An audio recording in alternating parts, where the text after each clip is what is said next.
लड़की बहुत अच्छी टेलर है, ये आपने ठीक तरह से पता तो किया है ना? अरे हाँ भाग्यवान, मैंने सब पता कर लिया है। अब तुम चलो, देर हो रही है। मेरी समझ में एक बात नहीं आती कि तुम मेरी शादी करने की बात करने जा रही हो माँ, या अपने दुकान के लिए नई टेलर देखने जा रही हो? अरे चुप कर, अभी तू बच्चा है, दुनियादारी के बारे में तुझे कुछ नहीं पता। अरे तू तो एक प्राइवेट कंपनी में काम करता है, और प्राइवेट कंपनी का क्या भरोसा। लेकिन माँ, अरे तेरे पिताजी से पूछ ले, इन्होंने अपनी जिंदगी में कितनी नौकरी पकड़ी है और छोड़ी है। अरे वो तो मैं थी जो सिलाई करके घर चलाती थी। अरे बेटा, बुरा वक्त कभी फोन करके नहीं आता।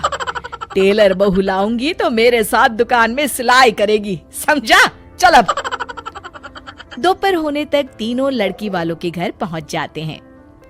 सभी बातें और चाय पानी होने के बाद, बहन जी, आपका बेटा रोहित एक अच्छी कंपनी में काम करता है और अच्छी तनख्वाह भी है। बस हमें और कुछ नहीं चाहिए। हमें आपका बेटा बहुत पसंद है। हमें भी आपकी बेटी मीना पसंद है जी। मुझे लगता है हमें बच्चों को भी आपस में बात करने का मौका देना चाहिए। हाँ हाँ, आपने बिल्कुल सही कहा भाई साहब। जाओ बच्चों, बाहर जाके बात कर लो। अरे आप रुकिए जी। अच्छा ये बताओ बेटी, तुमने सिलाई कहाँ से सीखी है? जी, दीनानाथ इंस्टीट्यूट से। अरे बहन जी, मेरी बेटी इस मोहल्ले में सबसे अच्छी ब्लाउज सिलती है और एक से बढ़कर एक डिजाइन भी बना लेती है। अच्छा, चल बेटी, जरा तेरे हाथ की कारीगरी देख लेते हैं। अरे माँ, ये सब करने की क्या जरूरत है? अरे तू चुप कर। लोग ऐसे ही बड़ी बड़ी बातें करते हैं कि हमारी लड़की को तो सब आता है, बाद में असलियत सामने आती है। इसलिए मैं कोई गलती नहीं करना चाहती, तू चुप करके बैठ। मीना शांति देवी को 2-3 प्रकार की बढ़िया बढ़िया डिजाइनदार ब्लाउज बनाकर दिखाती है। ये देखिए, ये है प्रिंसेस कट। अरे वाह बेटी, मान गए तुझे। तू तो मुझसे भी अच्छा ब्लाउज सिल लेती है। चलिए बहन जी, हमें तो आपकी बेटी पसंद है। अब इसी बात पर मुंह मीठा कराइए। जी बिल्कुल। इस तरह रोहित और मीना की शादी हो जाती है। शादी के अगले दिन से मीना अपनी सास के साथ सारा दिन दुकान पर सिलाई करती रहती और अपने पति रोहित को जरा सा भी समय नहीं दे पाती थी। फिर एक दिन रोहित फोन करके मीना से कहता है, मीना, आज शाम को हम दोनों किसी अच्छे रेस्टोरेंट में खाना खाने चलेंगे। तुम तैयार रहना, मैं ठीक वक्त पर पहुंच जाऊंगा। ठीक है जी। शाम को रोहित जब घर आता है तो मीना सिलाई मशीन पर बैठी ब्लाउज सिल रही होती है। अरे ये क्या? मैंने तुमसे कहा तो था कि शाम को हमें रेस्टोरेंट में खाना खाने के लिए जाना है, और तुम हो कि सिलाई कर रही हो। हद हो गई। मुझे माफ कर दीजिए जी, क्या करूं, ये ब्लाउज मुझे कल अर्जेंट सील कर देनी है। सारा दिन तो तुम माँ के साथ दुकान पर सिलाई करती हो, अरे कम से कम शाम का वक्त तो मेरे लिए रखा करो। तभी वहां शांति देवी आ जाती है। अरे क्यों बहू को परेशान कर रहा है? कल ये तीनों ब्लाउज सुबह सिल कर देनी है। चल जा, अपना काम कर। रोहित चुपचाप वहां से चला जाता है।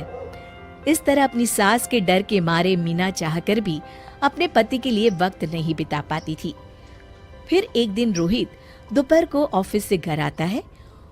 उसके साथ उसकी कार में एक लड़की बैठी होती है।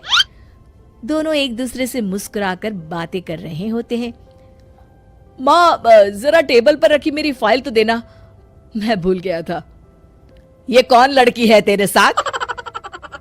अरे माँ, ये तो मेरे साथ ऑफिस में काम करती है। इतना कहकर रोहित वहां से चला जाता है।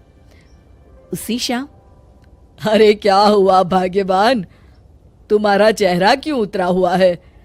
किस चिंता में डूबी हुई हो? क्या बताऊं जी, आज रोहित के साथ एक लड़की आई थी। कह रहा था उसके ऑफिस में काम करती है। मुझे तो उस लड़की के चाल चलन बिल्कुल ठीक नहीं लगते। कहीं दोनों के बीच कोई चक्कर तो नहीं है। अब अगर चक्कर हुआ भी तो इसमें बुराई क्या है? अरे बड़े अजीब आदमी हो आप, कैसी बातें कर रहे हो? तो और क्या कहूं, तुम घर में बहू के बजाय एक काम करने वाली लड़की लेकर आई हो जो सारा दिन तुम्हारे साथ तुम्हारी दुकान पर काम कर सके। अरे भाग्यवान, शुक्र मनाओ कि मैं शरीफ था, इसलिए मैंने कभी किसी औरत की तरफ आंख उठाकर भी नहीं देखा।